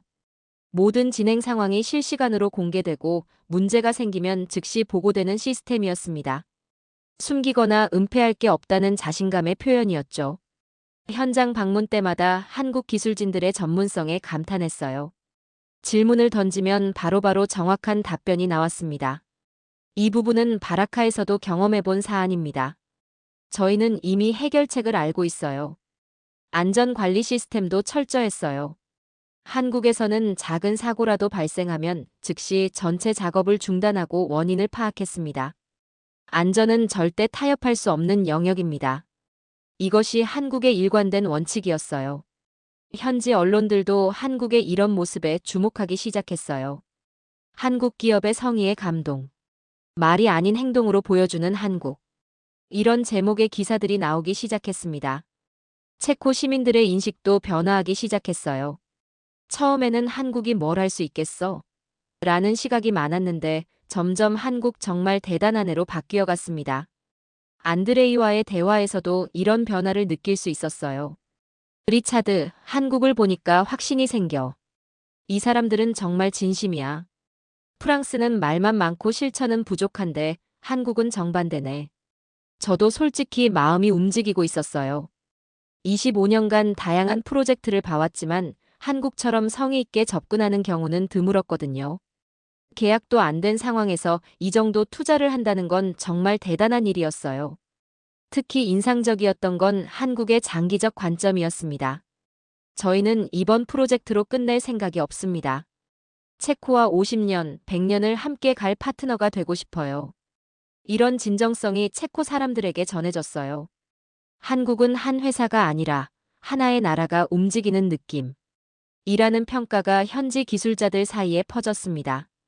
그때부터 분위기가 확실히 바뀌기 시작했어요.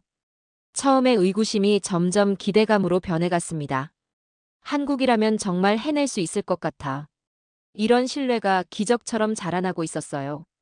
그러던 2025년 6월 초 프랑스 EDF가 최후의 수단을 꺼내들었습니다. 체코 법원에 계약 체결 금지 가처분을 신청한 것이었어요. 입찰 과정에 절차적 하자가 있었다는 이유였습니다.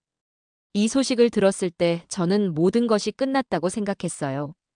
유럽에서는 법적 분쟁이 시작되면 몇 년씩 끌리는 게 일반적이거든요. 프랑스의 의도는 명확했습니다. 시간을 끌어서 한국의 의욕을 꺾겠다는 것이었죠. 실제로 체코 브루노 지방법원이 일시적으로 금지 명령을 인용했어요. 계약 체결을 잠시 중단하라는 결정이 내려진 겁니다. 그 순간 체코 정부 관계자들의 얼굴이 굳어졌어요. 김영준 단장을 비롯한 한국팀은 어떤 반응을 보일까 궁금했어요.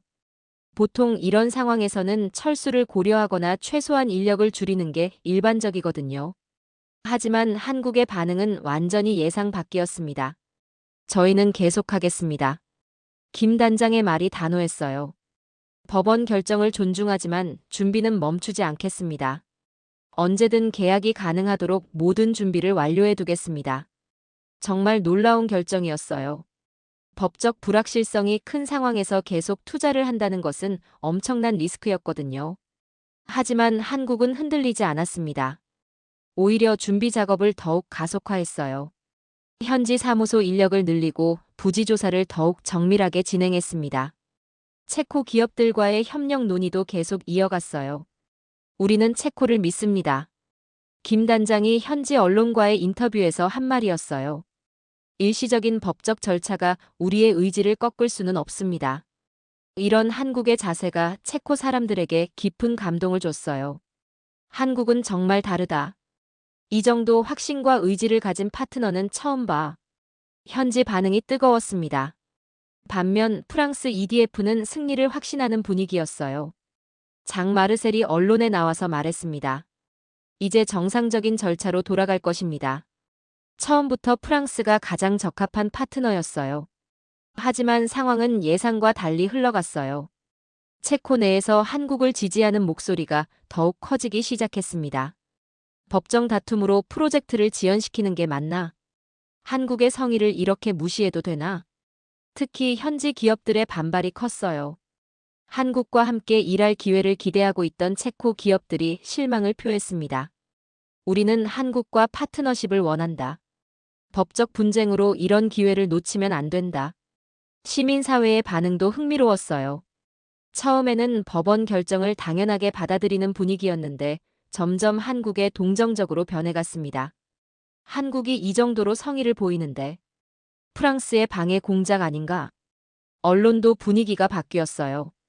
초기에는 법적 절차를 준수해야라는 논조였는데 점점 한국의 의지에 감동이라는 식으로 변했습니다. 한국에 흔들리지 않는 자세가 오히려 더 큰 신뢰를 만들어낸 것이었어요. 안드레이는 이런 상황을 어떻게 받아들이고 있을까 궁금했어요. 그와 만나서 이야기를 나눠봤습니다. 리차드, 솔직히 한국에 미안한 마음이 커. 이렇게 성의를 보이는데 우리가 법적 절차 때문에 발목을 잡고 있으니 정부 내부의 분위기도 변하고 있다고 했어요. 에너지부 장관도 고민이 많아. 정치적으로는 법원 결정을 존중해야 하지만 실무적으로는 한국과 빨리 진행하고 싶어 해. 가장 놀라운 건 한국팀의 변화였어요. 법적 불확실성 속에서도 오히려 더욱 적극적으로 변했습니다. 현지 기업들과의 만남을 늘리고 시민들과의 소통도 확대했어요. 우리는 포기하지 않습니다. 김 단장이 체코 기업인들 앞에서 한 연설이 인상적이었어요. 어떤 어려움이 있어도 체코와 함께 하겠습니다. 이것이 진정한 파트너십이라고 생각합니다. 이런 한국의 자세가 역설적으로 더 큰 지지를 만들어냈어요. 한국은 정말 진심이다. 이 정도 의지라면 프로젝트 성공도 확신할 수 있을 것 같다. 체코 사람들의 마음이 완전히 한국 쪽으로 기울어지고 있었어요. 그러던 6월 4일, 드디어 전환점이 왔습니다. 체코 최고행정법원에서 EDF의 가처분 신청을 기각한다는 결정이 내려진 것이었어요. 계약하라는 명령이 떨어진 순간 현장은 열광에 휩싸였습니다. 한국은 다시 한번 기회를 잡았어요. 그리고 이번에는 체코 전체가 한국을 응원하고 있었습니다.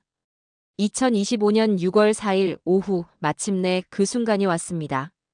체코 최고행정법원이 프랑스 EDF의 가처분 신청을 최종 기각한 것이었어요.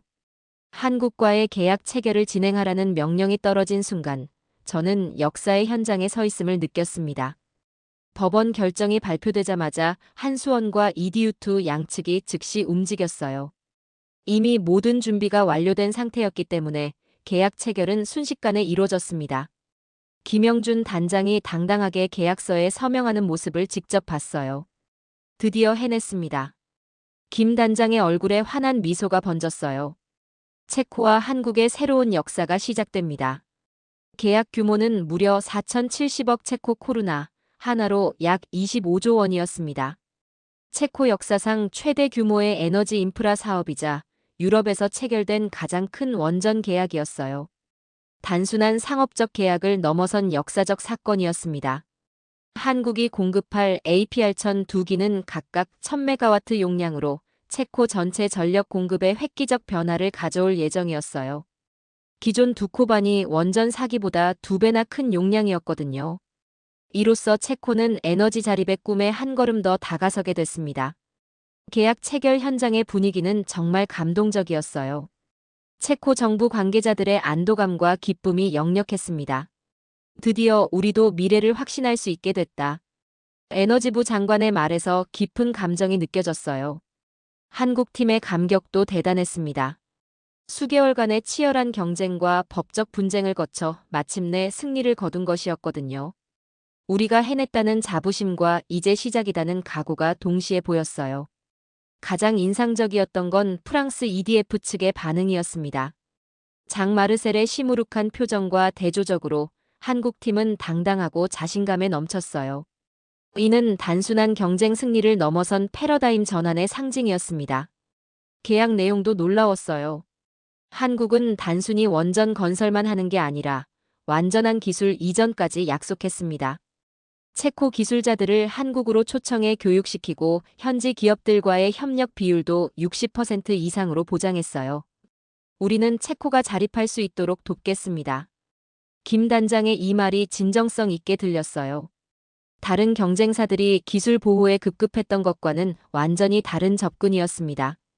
현지 기업들의 환호성도 대단했어요. 드디어 우리도 세계 최고 수준의 원전 기술을 배울 수 있게 됐다. 한국과 함께라면 체코도 원전 강국이 될 수 있을 것 같다. 이런 기대감이 현장 곳곳에서 터져나왔습니다. 언론의 반응도 폭발적이었어요. 한국의 기적이 체코에서도 재현. 프랑스를 꺾고 승리한 한국의 저력. 새로운 원전 강국의 탄생. 이런 제목의 기사들이 쏟아져 나왔습니다. 저는 그 순간 깊은 감명을 받았어요. 25년간 유럽 원전 산업을 지켜봐온 전문가로서 이런 역전 드라마는 처음 경험하는 일이었거든요. 전통 강국 프랑스를 제치고 아시아의 한국이 승리한다는 것은 상상도 못했던 일이었어요. 계약 체결 이후 한국팀의 계획도 구체적이었습니다. 이미 두 코반이 현지의 건설소를 개소한 상태였고 본격적인 사업 착수 준비가 완료돼 있었어요. 2029년 착공을 목표로 모든 일정이 짜여져 있었습니다. 팀 코리아의 역할 분담도 명확했어요. 한전기술은 설계를, 두산에너빌리티는 주기기 제작을, 대우건설은 시공을, 한전연료는 핵연료 공급을, 한전 KPS는 시운전과 정비를 담당하기로 했습니다. 각 분야 최고 전문 기업들의 완벽한 조합이었어요. 국제적 파급 효과도 컸습니다. 한국이 유럽에서 거둔 첫 원전 수출 성공 사례로 다른 유럽 국가들도 한국에 관심을 갖기 시작했어요. 체코에서 성공하면 우리도 고려해볼까? 이런 분위기가 퍼지고 있었습니다. 가장 감동적이었던 건 한국의 역사적 의미였어요. 1982년 한울 원전에서 프랑스 기술을 도입했던 한국이 43년 만에 유럽에 자국 기술을 수출하게 된 것이었거든요. 기술 수입국에서 기술 수출국으로의 완전한 전환이었습니다. 그날 밤 저는 오랫동안 잠을 이루지 못했어요. 이것은 단순한 계약이 아니라 시대의 전환이다. 이런 생각이 머릿속을 떠나지 않았습니다. 한국이 보여준 기술력과 실천력, 그리고 진정성이 유럽을 완전히 사로잡은 역사적 순간이었어요. 계약 체결 이후의 변화는 정말 놀라웠습니다. 한국의 성공이 체코 내에서 미친 파급 효과는 단순한 원전 건설을 넘어선 것이었어요. 체코 정부에서는 테멜린 원전 추가 건설도 한국과 논의하기 시작했습니다. 한국과 함께라면 우리의 에너지 독립이 완성될 수 있을 것 같습니다. 체코 에너지부 장관의 이 말에서 한국에 대한 깊은 신뢰를 느낄 수 있었어요. 단순한 기술 공급업체가 아니라 전략적 파트너로 인식이 바뀐 것이었습니다. 유럽 다른 국가들의 반응도 주목할 만했어요. 폴란드에서는 한국형 원전 도입을 공식 검토하기 시작했고, 불가리아도 관심을 표명했습니다. 체코에서 성공한 기술이라면 우리도 믿을 만하다는 분위기였어요. 가장 놀라운 건 프랑스 내부의 변화였습니다. EDF 내에서도 한국의 성공 요인을 분석해야 한다는 목소리가 나오기 시작했어요. 전통적 자부심에만 기대지 말고 한국의 장점을 배워야 한다는 반성론이 대두됐습니다. 한국의 접근 방식이 유럽 원전 산업의 새로운 기준을 제시한 것이었어요. 투명한 프로젝트 관리, 현지 기업과의 적극적 협력, 완전한 기술 이전까지. 이전에는 볼 수 없었던 혁신적인 모델이었습니다. 체코 현지에서의 변화는 더욱 구체적이었어요. 한국과 협력하기로 한 체코 기업들의 주가가 급등했고, 관련 산업에 투자가 몰려들기 시작했습니다. 한국과 함께하는 기업이라는 브랜드 가치가 생긴 것이었어요. 기술 교육 프로그램에 대한 관심도 폭발적이었습니다.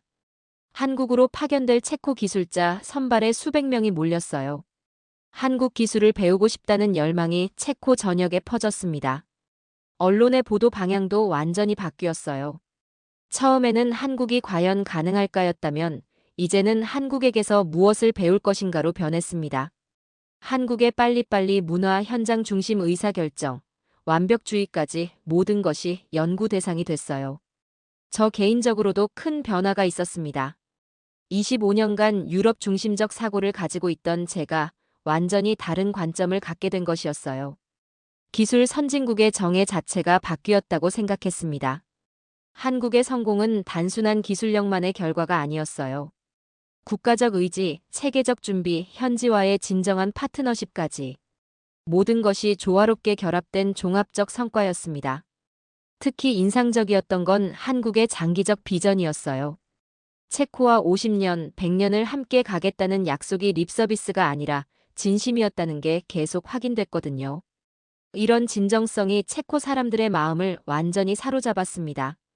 한국 문화에 대한 관심도 급증했어요. K-팝, 드라마를 넘어서 한국의 교육 시스템, 기업 문화까지 모든 것이 주목받기 시작했습니다. 한국은 어떻게 이런 성과를 만들어냈을까에 대한 궁금증이 폭발했어요. 체코 대학들에서는 한국학과 개설을 검토하기 시작했고, 한국어 학습 열풍까지 일어났습니다. 미래의 파트너와 소통하려면 언어부터 배워야 한다는 분위기였어요. 가장 의미 깊었던 건 세대 간 인식 변화였습니다. 기존 세대는 검증된 유럽 기술을 선호했지만 젊은 세대는 혁신적인 한국 기술에 더 끌렸어요. 이제는 기성세대도 한국의 실력을 인정하게 됐습니다. 안드레이와의 마지막 대화가 기억에 남아요. 리차드, 우리가 정말 좋은 선택을 한 것 같아. 한국은 단순한 기술 공급업체가 아니라 진정한 파트너야. 앞으로 50년은 걱정 없을 것 같아. 국제 원전 시장에서도 지각 변동이 일어났어요. 한국이 아시아를 넘어 유럽까지 진출하면서 글로벌 원전 강국으로 확실히 자리매김했습니다. 원전하면 미국, 프랑스, 러시아였던 구도가 한국을 포함하도록 바뀐 것이었어요. 이 프로젝트의 성공으로 한국은 명실상부한 원전 수출 강국이 됐습니다. 바라카에서의 성공이 운이라고 할 수도 있었지만 체코에서의 성공은 실력의 증명이었어요. 특히 까다로운 유럽에서 거둔 성과라는 점에서 더욱 의미가 컸습니다. 과거 프랑스 기술을 수입하던 한국이 이제 유럽에 원전을 수출하는 나라가 된 것입니다. 에너지 기술의 식민지에서 글로벌 기술 강국으로의 완전한 전환이었어요. 이보다 강한 국뽕이 있을까요? 저는 이제 진심으로 한국을 기술 선진국이라고 부릅니다. 단순한 제조업 강국을 넘어선 진정한 기술 혁신 국가로 인정하게 됐어요. 체코에서 한국이 보여준 모든 것이 그 증거였습니다. 여러분, 한국이 보여준 기술력과 진정성의 승리 이야기 어떠셨나요? 기술 후진국에서 세계 최강국으로. 이보다 더 완벽한 반전이 있을까요? 체코에서 한국이 증명한 건 단순한 실력만이 아니었어요. 성의와 신뢰 그리고 함께 미래를 만들어가겠다는 진심이었습니다. 바로 이런 가치들이 세계를 감동시킨 거죠. 이제 한국은 명실상부한 글로벌 기술 강국입니다. 자랑스럽지 않나요? 여러분은 한국의 어떤 기술이 가장 자랑스러우신가요? 댓글로 자유롭게 이야기해보세요. 더 감동적인 한국 이야기가 듣고 싶으시다면 구독과 좋아요도 꼭 부탁드립니다. 다음에도 여러분을 깜짝 놀라게 할 이야기로 찾아뵙겠습니다.